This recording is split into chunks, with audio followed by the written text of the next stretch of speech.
এই প্যালেসটি আসলে পর্তুগালের সিন্ট্রা শহরে অবস্থিত।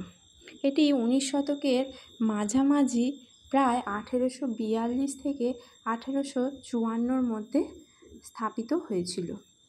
এটা রাজা ফার্ডিনান্দ এর আমলে বানানো হয়েছিল। এর রঙিন বহির্ভাগ ও রূপকথার মতো নকশার জন্য এটি বিশ্ববিখ্যাত। গথিক, রেনেসাঁ, মুরিশ ও ম্যানুয়েলাইন স্টাইলের মিশ্রণে তৈরি। এটা ইউনেস্কো ওয়ার্ল্ড হেরিটেজ সাইট হিসেবেও তালিকাভুক্ত হয়েছে। এটা গল্পের বইয়ে উঠে আসা এক দুর্গের মতো মনে হয়।